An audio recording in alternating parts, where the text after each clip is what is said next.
Hello guys, কেমন আছেন সবাই? আজকের এই লেসনটিতে আমরা দেখব হচ্ছে ক্লাস কি, আইডি কি, এবং আমরা হচ্ছে ক্লাস এবং আইডি কখন ইউজ করব এবং কখন কোনটা ইউজ করব সেটা একটু দেখব। সো শুরু করছি। একটা ডিপ এলিমেন্ট নিলাম। এই ডিপ এলিমেন্টের মধ্যে আমি একটা h1 ট্যাগ নিলাম। এখানে লিখলাম হচ্ছে হ্যালো HTML, এবং এটার মধ্যে একটা পি ট্যাগ নিলাম, সামথিং লাইক কিছুটা লিখলাম আমরা লরেম ইপসাম, এটা লিখে আমি এতটুকু পর্যন্ত রাখি। সো এটা একটা এলিমেন্ট নিলাম এবং আরেকটা নিচে এলিমেন্ট নিচ্ছি।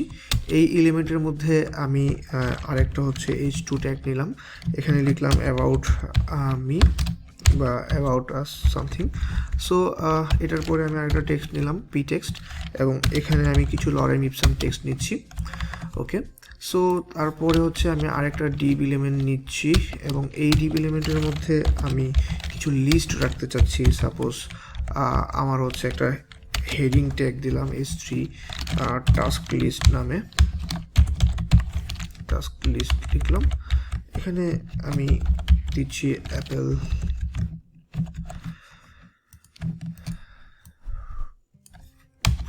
তো এখানে লিখছি স্যামসাং,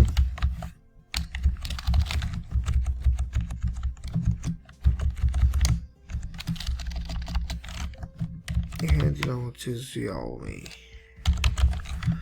ওকে, সো আমি এখানে একটা বেসিক কিছু টেক্সট লিখছি। আগে আউটপুটটা দেখি। এই যে এটা হচ্ছে আমাদের আউটপুট। আমি যদি একটু ওয়েবসাইটের জুমিং লেভেলটা একটু অ্যাডজাস্ট করে নিই। সো এখানে আমি এই পোর্শনটা দেখলাম এবং এই পোর্শনের পরে আমি একটা ডিপ নিলাম। এখানে আমি চাচ্ছি কিছু অ্যাড্রেস থাক। সাপোজ আমার অ্যাড্রেসের যেই ফরম্যাট থাকে হাউস 74 ব্লক H, তারপর হচ্ছে রোড 07,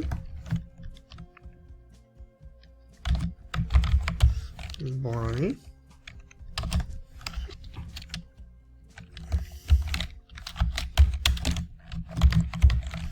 ঢাকা 12-13। ওকে, সো আমি আমার অ্যাড্রেসটা এইভাবে দিলাম। দিয়ে হচ্ছে আমি যদি এবার একটু দেখি, ওকে, সো আমার হচ্ছে এরকম একটা আমি ছোট্ট একটা টেমপ্লেট বানালাম। ঠিক আছে, সো এই টেমপ্লেটের মধ্যে এখন আমি হচ্ছে যদি স্পেসিফিক কোনো স্টাইল করতে চাই, সাপোজ আমার এইটার ব্যাকগ্রাউন্ড কালারটা আমি চেঞ্জ করব। সো আমরা জানি যে আমাদের বেসিক যেই কোনো স্টাইল করার জন্য আমরা স্টাইল অ্যাট্রিবিউটের মধ্যে আমাদের স্টাইলটা লিখি। সো এই স্টাইল অ্যাট্রিবিউটের মাধ্যমে যখনই আমরা কোনো কিছু লিখি, সাপোজ আমি কালার চেঞ্জ করছি বা ব্যাকগ্রাউন্ড কালার চেঞ্জ করছি, এই জিনিসটা যখন আমরা করি তখন অ্যাকচুয়ালি আমরা কী করি, সিএসএস প্রপার্টি লিখি। সো এই যে স্টাইলের মাধ্যমে আমরা কোনো ডিজাইন করছি, এটাই অ্যাকচুয়ালি হচ্ছে সিএসএস এর কাজ এবং এটাকেই বলা হয় ইনলাইন সিএসএস। সো এই ইনলাইন সিএসএস এর মাধ্যমে আমরা আমাদের স্টাইল করতে পারি। সো সিএসএস এর আরেকটা হচ্ছে ওয়ে হচ্ছে ইন্টারনাল, আরেকটা ওয়ে হচ্ছে এক্সটার্নাল সিএসএস। সো আমি হচ্ছে এখানে আপাতত একটা যদি জিনিস দেখি যে আমি চাচ্ছি কালার, ব্যাকগ্রাউন্ড কালারটা চেঞ্জ করতে। সো ব্যাকগ্রাউন্ড কালারটা যদি আমার এই প্রপার্টির চেঞ্জ করি, তাহলে ব্যাকগ্রাউন্ড কালারটা আমি একটা গ্রে কালার নিয়ে দেখি, DDD। সো ব্যাকগ্রাউন্ড বানানটা আমার ভুল হয়েছে। ওকে, GROUND, ব্যাকগ্রাউন্ড কালার। সো এখন আমি যদি একটু দেখি, এই যে এতটুকু পোর্শনের ব্যাকগ্রাউন্ড কালার কি হয়েছে, আমার চেঞ্জ হয়েছে, কিন্তু বাকি পোর্শনগুলোর ব্যাকগ্রাউন্ড কালার আমার চেঞ্জ হয় নাই। সো এটার জন্য এখন আমি আরেকটা কাজ করব যে চারপাশের টেক্সটের জন্য আমি 15 পিক্সেলের একটা গ্যাপ নিচ্ছি। মানে কি, এই যে চারপাশের গ্যাপ, এটার জন্য 15 পিক্সেলের একটা গ্যাপ নিয়েছি, এই যে চারপাশে 15 পিক্সেল গ্যাপ নিয়েছে। এখন আরেকটা জিনিস আমি করতে পারি, এটা হচ্ছে গ্যাপ ক্রিয়েট করব, উপর এবং নিচেরটার মধ্যে গ্যাপ রাখবো। সো আমি 10 পিক্সেল দিলাম, তাহলে হচ্ছে আমি দেখব যে এখান থেকে এখানে 10 পিক্সেলের একটা গ্যাপ ক্রিয়েট করেছে। ওকে, সো এখন আমি যে কাজটা করব সেটা হচ্ছে আমি যদি এই স্টাইলটা এখানেও চাই, এটাতেও চাই, তাহলে আমার বারবার কী করা লাগবে, এই স্টাইলটা সব জায়গায় কপি পেস্ট করতে হবে।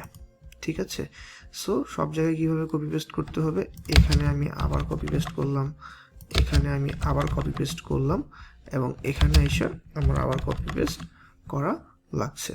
সো এখন যদি আমি একটু দেখি আমার আউটপুটটা কেমন আসছে, এই যে আসছে। সো প্রত্যেক জায়গায় আমি কি করছি, same style code copy paste করছি। এরকম অনেকবার যদি আমার করা লাগে তাহলে আমার কি হচ্ছে, কোডে অনেক বেশি একই মানে কোড বারবার ইউজ হচ্ছে। সো এই স্টাইলটা থেকে আমরা একটু ভিন্নভাবে আমাদের স্টাইল করব, এবং এটার জন্য আমরা ইউজ করব ক্লাস। সো যখন আমরা হেড ট্যাগে স্টাইল অ্যাট্রিবিউট ইউজ করব তখন এটারে বলা হয় ইন্টারনাল সিএসএস, কজ আমরা ইন্টারনালি এখান থেকে হচ্ছে সিএসএস আমাদের এলিমেন্টে পাঠাবো। সো যখনই কোনো ক্লাসকে সিএসএস এ লেখা হয় এটা হয় ডট ক্লাস নেম, ঠিক আছে, অর্থাৎ ক্লাসের নাম। সো আমি এখানে একটা ক্লাসের নাম দিতে যাচ্ছি কার্ড,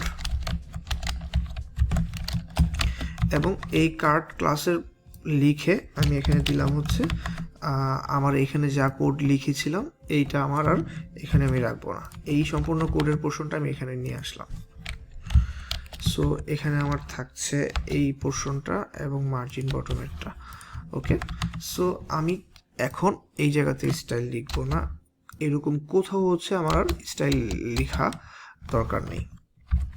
সো এই জিনিসটা কেন করছি আমরা, আমাদের এই কোডকে অপটিমাইজ করার জন্য, এবং একই কোড যেন আমরা বারবার ইউজ করতে না হয় এই কারণে আমরা এই কাজটা করব।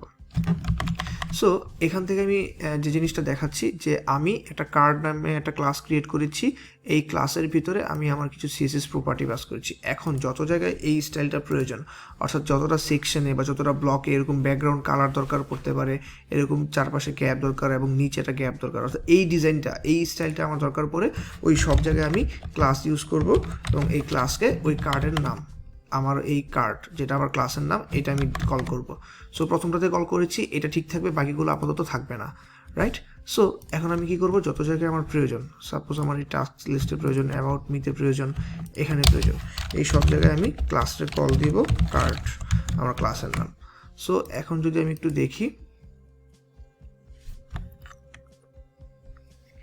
তাহলে হচ্ছে এখানে আমার ডুপ্লিকেট হয়েছে। ওকে, সো এখন যদি আমি দিই, এই যে আমার একই কোড একবারই লিখেছি এখানে, দেন সব জায়গায় আমি ওই ক্লাসটাকে কল করছি, ঠিক আছে? সো এটা থেকে আমরা বুঝতে পারছি যে আমরা মানে ক্লাস মাল্টিপল এলিমেন্টে ইউজ করতে পারি, বা multiple element same class share করতে পারে, ঠিক আছে? সো তাহলে আমরা আরেকটা জিনিস বুঝতে পারছি, তাহলে অ্যাকচুয়ালি ক্লাসের মেইন কাজটা বা ইউজ কেসটা কোথায়, ক্লাসের মাধ্যমে আমরা আমাদের এলিমেন্টকে স্টাইল করতে পারি এবং একই কোড রিইউজ করে মাল্টিপল এলিমেন্টকে সেম ডিজাইন দিতে পারি, ঠিক আছে? সো এটা একটা পোর্শন গেল, এবং আমরা চাইলে হচ্ছে একটা ক্লাসের মানে অ্যাট্রিবিউটের মধ্যে মাল্টিপল ক্লাসকে কল দিতে পারি। সো একটা ক্লাস অ্যাট্রিবিউটের মধ্যে আমি মাল্টিপল, আমি সাপোজ দিলাম হচ্ছে এটা কার্ড হেডার। সো এটা আমি করতে পারি, এটা করতে পারি কি কার্ড হেডার। সো এটা করে আমি কি করব, সাপোজ আমার হেডার সেকশন, তো হেডার সেকশনের ব্যাকগ্রাউন্ড কালারটা একটু চেঞ্জ হইতে পারে। সো তখন আমি কি করলাম, ব্যাকগ্রাউন্ড কালার চেঞ্জ করে দিলাম, এখানে দিলাম হচ্ছে ব্যাকগ্রাউন্ড কালার অন্য কোনো কালার দিতে পারি, সাপোজ আর একটু ডার্ক কালার দিতে পারি, আর একটু লাইট কালার দিতে পারি। সো আমি কার্ড হেডারটা একটু লাইট কালার দিলাম, এটা এই যে আরেকটু কালারটা কি হয়ে গেছে, লাইট হয়ে গেছে। সো এই কাজটা করলাম কিভাবে, এই একই ক্লাস অ্যাট্রিবিউটের মাল্টিপল ক্লাসকে কল দিয়ে, ঠিক আছে? সো আরেকটা কাজ আমরা এখানে করব। সো এখন আমরা একটা জিনিস দেখব, সেটা হচ্ছে আইডি নিয়ে আমরা কিভাবে কাজ করব। সো আমি এই যে এই পোর্শনটা হচ্ছে কি আমার একটা পোর্শন, সাপোজ এই হেডার একটাই হবে। সো এরকম যদি স্পেসিফিক কিছু থাকে, মানে ইউনিক কিছু, যে আমার একটাই হেডার হবে, একটাই হচ্ছে অ্যাবাউট সেকশন হবে, একটাই হচ্ছে অ্যাড্রেস সেকশন হবে, এরকম ইউনিকলি কোনো একটা সেকশনকে রিপ্রেজেন্ট করার জন্য বা আইডেন্টিফাই করার জন্য ইউনিকলি আমরা আইডি ইউজ করতে পারি।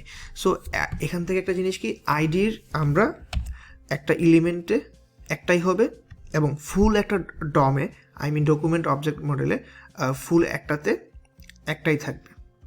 অর্থাৎ আমি এই জায়গায় দিলাম হচ্ছে আমার এটা হচ্ছে হেডার, ঠিক আছে। সো এই হেডার আর কোথাও থাকবে না। আবার আইডি দিলাম হচ্ছে অ্যাবাউট সেকশন। সো এই অ্যাবাউট এই পেজে আরেকটা থাকতে পারবে না।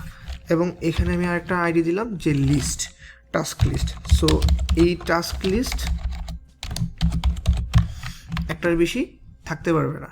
এবং অ্যাড্রেস আইডির মধ্যে এখানে দিলাম হচ্ছে অ্যাড্রেস। অর্থাৎ আমি এই আইডিটাতে যেই নামটা ইউজ করেছি এই আইডি অন্য কোথাও এটা ইউজ করা যাবে না, ঠিক আছে।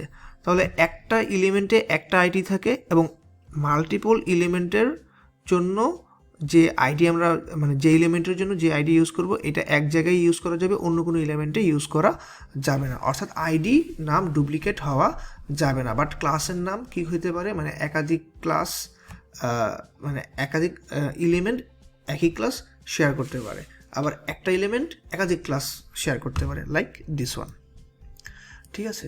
সো এখান থেকে আমরা আইডি এবং ক্লাসের মেইন ডিফারেন্সটা আশা করি বুঝতে পারছি। অর্থাৎ একটা এলিমেন্টে একাধিক ক্লাস ইউজ করা যায়, কিন্তু একটা এলিমেন্টে একটাই আইডি ইউজ করা যায়। আবার হচ্ছে একটা ফুল আমাদের যেই ডকুমেন্ট অবজেক্ট মডেল থাকছে বা ডম থাকছে, এই ডমে আমি মাল্টিপল ক্লাস মাল্টিপল এলিমেন্টে দিতে পারবো, বাট একটা আইডি নেম সবসময় ইউনিক হবে, কখনো দুইটা আইডি নেমের নাম সেম হইতে পারবে না। আবার আরেকটা জিনিস আমরা খেয়াল করি, কখনো হচ্ছে এরকম ক্লাস এবং আইডির নামের মাঝখানে স্পেস থাকতে পারবে না, হাইফেন থাকতে পারবে, বা হচ্ছে আমি যদি দিই হচ্ছে এটা টপ হেডার, সো টপ এইভাবে হেডার লিখতে পারি, বা হচ্ছে টপ টু হেডার এরকম সংখ্যা দিতে পারি, বাট কখনো স্পেস দেয়া যাবে না।